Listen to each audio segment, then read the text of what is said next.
ఓం నమః శివాయ.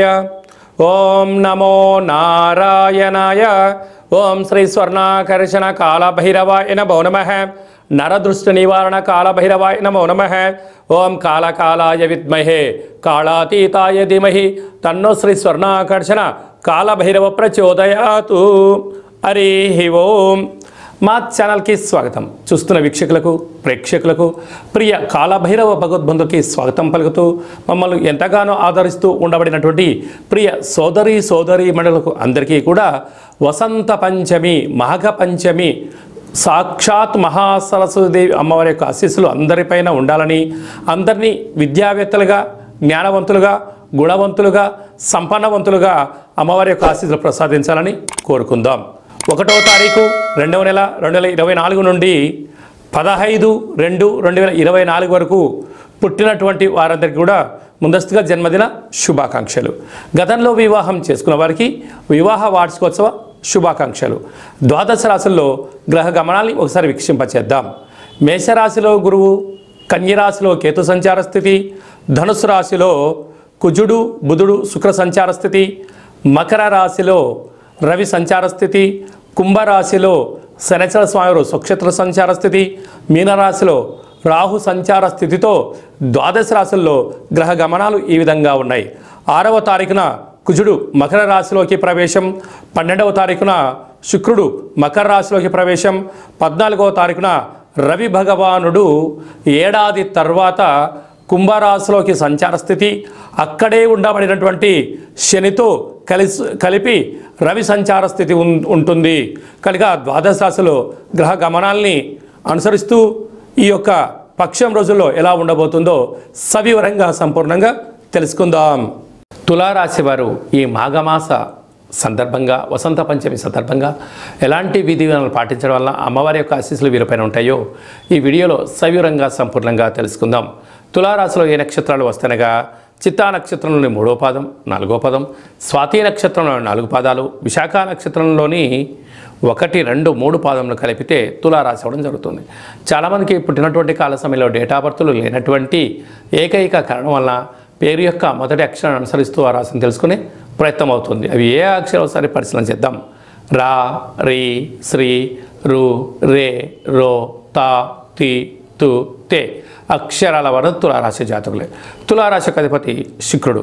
వీరికి తృతీయంలో కుజశుక్ర సంచార స్థితి ఉండడం వలన అన్నదమ్ములతో, అక్కాచెల్లెలతో, బంధువులతో, మిత్రులతో, సన్నిహితులతో మానవ సంబంధాలు కానీ చూడండి. దయచేసి ఆర్థిక సంబంధాలుగా ఏర్పాటు చేసినట్లయితే కొన్ని కాలానుకూలంగా వీరే మీ శత్రువులు అవ్వడానికి చాలా పరిస్థితి అధికంగా ఉంటుంది. అర్ధాస్తమ బుధాదిత్య రాజయోగము కనుక మీ జన్మ నక్షత్రం రోజున ఆదివారము, మంగళవారము, శనివారము కొన్ని నూతనమైన పనులు ప్రారంభించకపోవడం ఉత్తమోత్తం. జల, వాయు, భూతత్వ ఆయుధాలతో దయచేసి చెలగాట మాడవద్దు.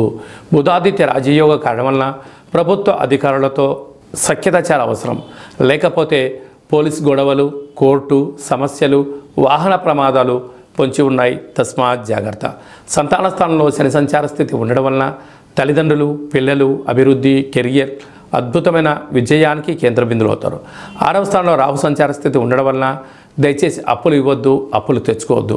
7వ స్థానంలో దేవగురు బృహస్పతి సంచారం చేయడం వలన వివాహ ప్రయత్నాలు కలిసి రావడం, విదేశాలకి వెళ్ళాలనే యోగం కలగడం, చదువులు, వ్యాపార సంస్థల్లో అద్భుతమైనటువంటి పరిస్థితి మీ సొంతం కాబోతుంది. వ్యయంలో కేతు సంచార స్థితి ఉండడం వలన చిన్న చిన్న విషయాలకు ఆందోళన, వాహన ప్రమాదాలు, అనైతికతము, గొడవలు, అనేక రకాల ఇబ్బందులు పొంచి ఉన్నాయి. తస్మాత్ జాగ్రత్త. అలాగే సాఫ్ట్వేర్ రంగం వారు, హార్డ్వేర్ రంగం వారు, వ్యవసాయ సోదరిమణులు, గృహ భవన నిర్మాణ కార్యక్రమం చేసేంత వారికి స్వల్పమైన ఆటంకాలు ఉండను. ధర్మ మార్గంగా ఉండడం వలన ఆ ధర్మమే మిమ్మల్ని కాపాడుతుందని చెప్పి గమనించాలి. ఫిబ్రవరి మాసంలో ప్రథమార్థంలో ముఖ్యమైనటువంటి పండుగల గురించి క్లుప్తంగా సవివరంగా సంపూర్ణంగా తెలుసుకుందాం. 3వ తారీఖున బహుళాష్టమి విశాఖ నక్షత్రము శనివారం సందర్భంగా, అలాగనే 9వ తారీఖు 2వ నెల 2024 పుష్యమాస అమావాస్య కళౌ వెంకటనాయక అనే వెంకటేశ్వర స్వామి యొక్క జన్మ నక్షత్రం అవ్వడం వలన శ్రీ క్షేత్రపాలక కాళభైరవ స్వామి వారి యొక్క పూజ, అర్చన, కాళభైరవ అష్టకం చదవడం, వినడం యోగదాయకం అని చెప్పి గమనించగలగాలి. ఒక్కొక్క మాసంలో ఒక్కొక్క కాళభైరవుడు ఉంటాడు కనుక ఈ పుష్యమాసంలో శ్రీ క్షేత్రపాలక కాళభైరవ స్వామిని స్మరించడం, ధ్యానించడం, ఆరాధించడం, కాళభైరవ అష్టకాన్ని వినడం వలన అంటే ప్రతి ఇంట్లో ఒక పెద్ద ఆయన ఉంటాడు. ఆయన రక్షణ బాగుంటేనే ఇంట్లో వాళ్ళందరూ బాగుంటారు కనుక మనము మన కుటుంబ సభ్యులందరం కూడా క్షేమంగా, లాభంగా, ఆయురారోగ్యాలుగా ఉండగలగాలి అన్నట్లయితే శ్రీ క్షేత్రపాలక స్వామి వారి యొక్క స్మరణ, ఇంట్లో కూష్మాండ దీపము, కాళభైరవ స్వామి యొక్క సౌభాగ్య ముడుపును కట్టుకొని చేయడం వలన సర్వత్రా శుభం కలుగుతుంది. అలాగా మీకు ఇంట్లో చేసుకోలేనటువంటి వసతి లేనటువంటి వారందరూ ఈ కింది నెంబరు సంప్రదించినట్లయితే, మీ గోత్రనామాలు పంపించినట్లయితే మీకు వీడియో కాల్ ద్వారా మన యొక్క నరదృష్టి నివారణ కాళభైరవ స్వామి యొక్క దేవాలయంలో అర్చన, అభిషేకము, కూష్మాండ దీపము, హోమ కార్యక్రమంలో చేయించి స్వామి యొక్క ప్రసాదాన్ని మీకు కొరియర్ ద్వారా ఇంటికి పంపించడం కూడా జరుగుతుంది.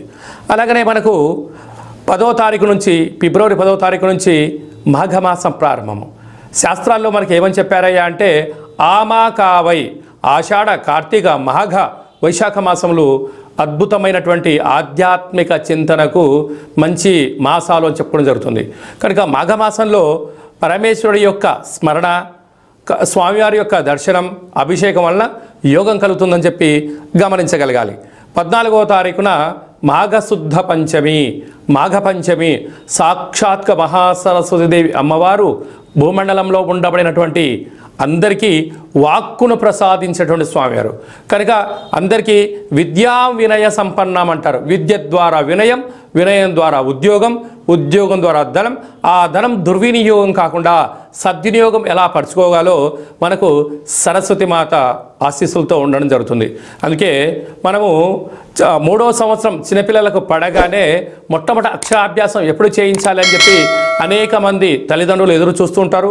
ఆ రోజు మీ యొక్క చిన్నపిల్లలని సరస్వతి మాత దేవాలయానికి తీసుకొని వెళ్ళి అక్షరాభ్యాసం ఓం నమ శివాయ సిద్ధం నమమ అనేటువంటి మంత్రంతో సరస్వతి మాత పూజ చేయించి వ్రాయించడం.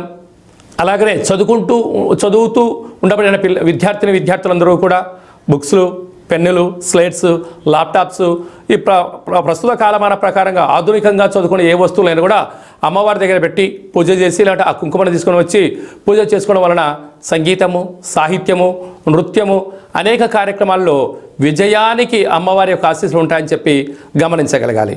ఆ రోజు వీలైనంత వరకు కూడా మనకు తెలుపు రంగు వస్త్రాలు ధరింపచేయడము, చక్కెర పొంగలి లాంటివి, పాయసంతో కూడుకున్నటువంటి దద్దోజనం లాంటివి నైవేద్యం అమ్మవారికి పెట్టి 10 మంది భక్తులకు ప్రసాదం పంచడం వలన అమ్మవారి యొక్క కృప కటాక్ష వీక్షణలు మన అందరిపైన ప్రసరిస్తాయని చెప్పి గమనించాలి. కనుక అదే కాకుండా ఈ యొక్క ఫిబ్రవరి నెలలో ఈ ప్రథమార్థం అంతనూ కూడా అద్భుతమైన విజయం ఇంకనూ సాధించగలగాలి అన్నట్లయితే ఈ యొక్క పాత్ర కంచు పాత్ర అంటారు. స్వర్ణాకర్షణ కాళభైరవ స్వామి వారి యొక్క అక్షయ పాత్ర. అక్షయము అనగా నశించబడినటువంటిది. కాళభైరుడు అనగా కాలాన్ని శాసింపజేసే శక్తి కేవలం కాళభైరుడికి మాత్రమే ఉంటుంది. కాళభైరవ స్వామి వారు కాశీక్షేత్రంలో ఉండడము, కాశీక్షేత్రానికి క్షేత్రపాలకుడుగా ఉండడం జరుగుతుంది. అలాగే ఉజ్జయిని క్షేత్రంలో కూడా అక్కడ ప్రాంతానికి అంతడు ఆయనే తిరుగులేని చక్రవర్తి. అలాంటి ఆ కాళభైరవ స్వామి స్మరణ, ధ్యానము, అలాగే ఈ అక్షయ పాత్ర మన గృహంలో ఉంచుకొని ప్రతిరోజు ఉదయము, సాయంత్రము మీరు పూజా కార్యక్రమం ముగించుకున్న తర్వాత 2 అగరబత్తులను తిప్పి ఈ యొక్క కర్ర సహాయం ద్వారా వీటి ఇలా చిన్నగా శబ్దం చేసినట్లయితే ఓంకార శబ్దం రావడం జరుగుతుంది. అలాగా ఈ ఓంకార శబ్దాన్ని ఎలా సృష్టించాలన్నట్లయితే మనము గృహంలో ఇసురాయిని ఎలా తిప్పుతామో అలా చిన్నగా ఇక్కడ తిప్పగలిగినట్లయితే ఓంకార శబ్దం రావడం జరుగుతుంది. ఈ యొక్క శబ్ద తరంగాల ద్వారా మానవుని శరీరంలో ఉండబడినటువంటి మూలాధార, స్వధిష్టాన, మణిపూర్వక, విశుద్ధ, అనహత, ఆజ్ఞా చక్రాలు వికసింపచేసి గృహంలో ఉండబడినటువంటి నరదృష్టి, శత్రుదృష్టి, భూత, ప్రేత, పిచాచ, బ్రహ్మర, యక్షర, యమదూత, శాకిని, డాకిని, గ్రహ దోషాలు, తంత్ర ప్రయోగాలు, తాంత్రిక ప్రయోగాలు, నరదృష్టి దోషాలు తొలగిపోతాయని చెప్పి గమనించాలి. మరొక్కసారి శబ్దం చేసే ప్రయత్నం చేద్దాం.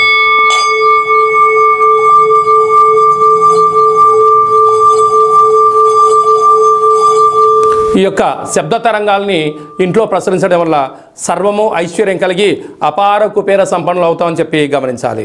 ఈ యొక్క అక్షయ పాత్రతో పాటు ఒక కాళభైరవ స్వామి యొక్క పిరమిడ్ని, సౌభాగ్య ఒట్టిని, డాలర్ని, కంకణాన్ని, మీ యొక్క పేరు పైన 41 రోజులు కుష్మాండ దీపాన్ని, కాళభైరవ హోమాన్ని మీకు ప్రత్యక్ష ప్రసారంగా చూపించి స్వామి యొక్క ప్రసాదాన్ని మీకు అందజేయడం జరుగుతుంది. ఆసక్తి గలవారు ఈ కింది నెంబర్ని సంప్రదించవచ్చు. అలాగనే మీ వ్యక్తిగత జాతకం తెలుసుకోవాలనుకుంటున్నారా? మీ పుట్టినటువంటి తేదీ, నెల, సంవత్సరం, పుట్టిన సమయం రాసి మీరు వాట్సాప్లో పంపించగలిగినట్లయితే సంపూర్ణంగా 100 సంవత్సరాల జాతకాన్ని రాసి పంపించి మీరు పుట్టినప్పుడు గ్రహ గమనాలు ఎలా ఉన్నాయి, ప్రస్తుతం ఎలా ఉన్నాయి, రాబోయే కాలంలో ఎలా ఉన్నాయో సవివరంగా సంపూర్ణంగా తెలియజేయడం జరుగుతుంది. అలాగే డేట్ ఆఫ్ బర్త్లు లేనటువంటి అనేక మందికి మీ పేరు మొదటి అక్షరాన్ని అనుసరిస్తూ గవళ ద్వారా అనగా రమణ శాస్త్రం ద్వారా భూత, భవిష్యత్, వర్తమానాన్ని కాళభైరవ ఉపాసన చేత తెలియజేయడం జరుగుతుంది. ఆ పేరు కూడా సక్రమంగా లేదు, ఒక్కొక్కరికి 2-3 పేర్లు ఉన్నాయి అనుకుంటున్న వారికి వారి యొక్క ముఖఛాయలను అనుసరిస్తూ వారి యొక్క చేతి యొక్క హస్తరేఖలను గమనిస్తూ గవలు వేసి తెలియజేయడం జరుగుతుంది. అలాగనే మీ అబ్బాయికి కానీ అమ్మాయికి కానీ ఎంత ప్రయత్నం చేసినా వివాహం అవ్వడం లేదా, ఎందుకు అవ్వట్లేదో తెలియజేస్తూ వచ్చేటువంటి అబ్బాయి కానీ అమ్మాయి కానీ గణాలు, గుణాలు, ఆ యొక్క వారి వివాహ తదంత్రము, సంతానము, యోగము, ఎలాంటి యోగాలు ఉన్నాయి కూడా తెలియజేయడం జరుగుతుంది. అలాగనే గతంలో వివాహమైన దంపతులు తరచుగా గొడవపడడం, పోలీస్ స్టేషన్లు గొడవలతో దారితీస్తున్నాయా, ఎందుకు అలా దారితీస్తుందో తెలుసుకొని పార్వతీ పరమేశ్వరులాగా ఉండేటువంటి ఆధ్యాత్మిక సలహాలు, సూచనలు మీకు ఇవ్వడం కూడా జరుగుతుంది.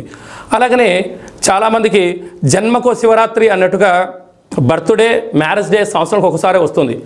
ఆ బర్త్డే వచ్చిన రోజన్న ఇంట్లో శుచి శుభ్రతగా ఏర్పాటు చేసుకొని నూతన పట్టు వస్త్రాలు ధరింపచేసుకొని ఇంట్లో ఒక లక్ష్మీ గణపతి హోమము, ఆయుష హోమం చేసుకొని 10 మందికి అన్నప్రసాద వితరణ చేయండి. మీకు సంవత్సరాంతం ఆయురారోగ్యాలుగా ఉంటాయి. అలా కుదరలేనటువంటి పక్షంలో మన యొక్క దేవాలయంలో 12 జ్యోతిర్లింగేశ్వర స్వామి వారికి, సహస్ర నర్మదా శివలింగేశ్వర స్వామి వారికి, శ్రీ కాళీ సమేత నరదృష్టి నివారణ కాళభైరవ స్వామికి మీ పేరుపైన అర్చన, అభిషేక, హోమ కార్యక్రమాలు చేయించి మీకు ప్రసాదం కూడా అందజేయడం జరుగుతుంది. కనుక మనమందరము కూడా జన్మదిన వేడుకలు చేసుకుందాం. వివాహ వార్షికోత్సవ కార్యక్రమం జరుపుకొని మీ ఇద్దరి మధ్యలో ఉండబడినటువంటి ఆటంకాలను తొలగించుకునే మానవ ప్రయత్నం చేద్దాం. అలాగనే మనం ఇంట్లో కాళభైరవ పూజ చేసుకోవాలి, ప్రతిరోజు మన పైన అర్చన ఎలా చేయించుకోవాలి, ప్రతిరోజు మన అభిషేకం ఎలా చేయించుకోవాలి అనే విషయాలను కూడా ఈ కింద మనం సంప్రదించినట్లయితే మీకు అందరికీ కూడా ఆ కాళభైరవ స్వామికి ఆశీస్సులను ప్రసాదింపజేయడం జరుగుతుంది. అలాగనే ఈ మాఘమాసంలో పంచమి తిథి అమ్మవారి యొక్క ఆశీస్సులు ఉండాలని కోరుకుంటూ ఆశీర్వదించాం. ఓం ప్రణో దేవి సరస్వతి వాజేభిర్వాజినీవతి ధీనామవిత్రీవతు మహాకాళీ మహాలక్ష్మి మహాసరస్వతి దేవతాభ్యో నమో నమః. అందరిపైన ఆ సరస్వతి మాత ఆశీస్సులు ఉండాలని కోరుకుంటూ ఆశీర్వచనం.